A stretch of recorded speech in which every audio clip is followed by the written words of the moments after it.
I want to see my C3PO impression? It's really good. Ready? Beep boop. Beep boop bop. Hello there. Hey guys, OK Andre here, and we're gonna be talking about the new Lego Star Wars game. You know, this video is coming out a little late. It's okay, but it took me a long time to get through the game because I was enjoying it so much, so fucking good. This game is legendary. Before we get into it, make sure you like and subscribe, or I will show up in your house and eat all your Girl Scout cookies. You don't want that. You don't want that, do you? I was over the fucking moon excited. Like, I was shitting my pants. This is one of my favorite games to play as a kid, the original one. I'd sit down with me and my brother. We'd just play this shit all fucking day on the Wii. So once I saw that this one was coming out with all the fucking movies, all new RTX graphics and this and that, give you the best Star Wars experience, it delivered. This is the best Lego game and the best Star Wars video game experience.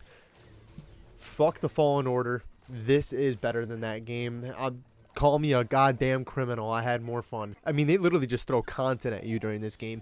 You start off in any of the trilogies that you wish. You can start off at any single one. I started off at Phantom Menace, and once you complete that episode, you unlock the next one. So you beat that one, you get Attack of the Clones, so on and so forth. It goes on throughout the entire game, but you get to choose where you want to start, which I think is pretty cool. So fans of, you know, any generation, so kids, you know, younger than me that grew up with the fucking Rey saga, they can be like, ooh, I want to start with Rey. I want to start with the boring stuff.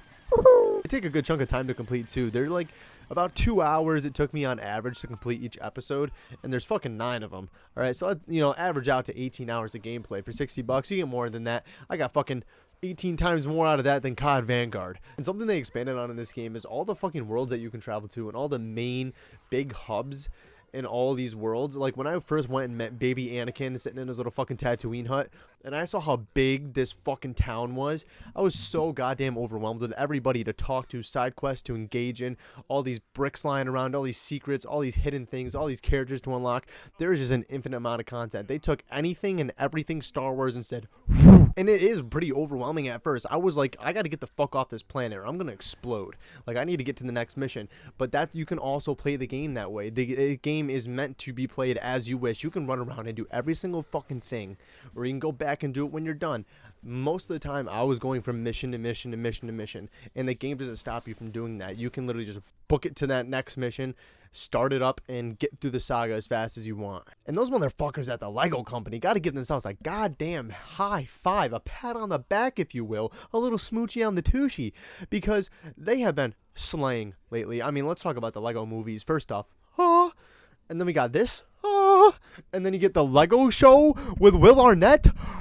I mean, they were so goddamn ambitious with this project. There are over 380 playable characters.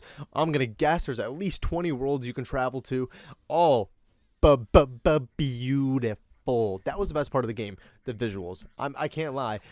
I played it on PS5, so this thing is running like a goddamn beast, sounding like a goddamn jet engine the entire time. However, RTX, I mean, I'm inside these, you know, the fucking Death Star, and these hallways are shinier than my fucking ass after a Dr. Squatch fresh cleanse.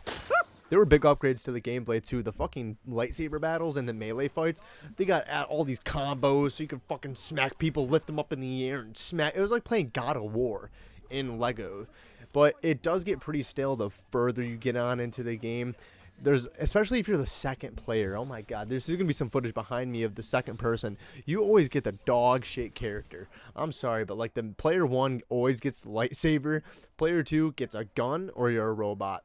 I mean, it's cool, it's fun. When I was playing, we were passing the controllers back and forth a good amount of time, so someone could always play as the main character of the level. But whatever, it's cool, it's fun. You need every character for every level that it gives you. I mean, you can't get into one room without using R2-D2's fucking piss and shit. So all the people that shoot guns, you shoot them over the shoulder now, so it's a little bit easier to keep your aim locked down. Heavy fucking aim assist. Oh my god, it was ridiculous. I was trying to aim at these enemies here, and then I'm like, all right, this guy over here, I'm like, Misa, good Jar Jar. They even added a skill tree in this fucking game. There are skills for each and every single class of character. There's a main upgrade bar, and that was the only one I personally used. I didn't give a shit about the upgrades in the game. It was so goddamn easy to beat the game without it. But I went straight for stud magnet, used that the entire time, kept upgrading to 2x studs, 4x stud. I never got past 4 times by the time I beat the game.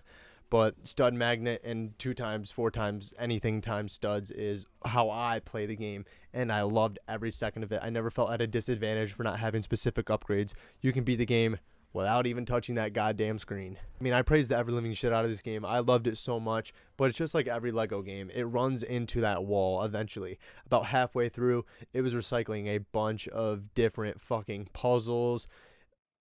I wasn't getting tired of spamming square to lightsaber people. That shit was fun, but, you know, getting a gun character, running around, oh my god, I can just hold down right trigger.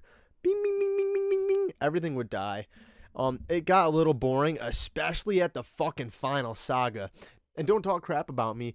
I've never seen the last 3 movies, but once it got to that point of the game, it was so fucking boring. Are those movies that really fucking bad? Because they were adding, the whole time I was playing, I felt like I did a little tiny level with a bunch of bullshit that like had no story anywhere involved into it, and then it would just be cutscenes. I felt like half the last Saga was just cutscenes. Is the fucking movie that goddamn? Or they gotta suck. They have to suck. What are the Rotten Tomato scores?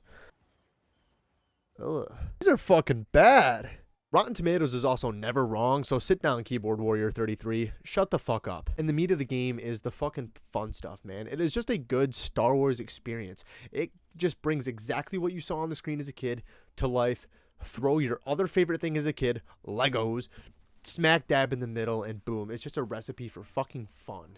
It brings back that childhood memories of playing with my brother.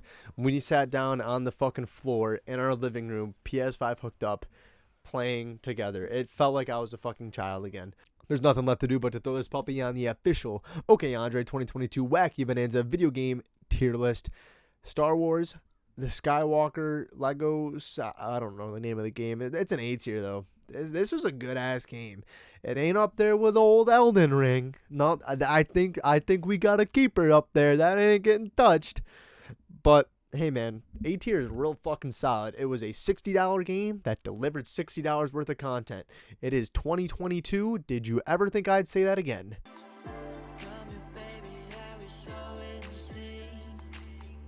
Bitches like you pushing me to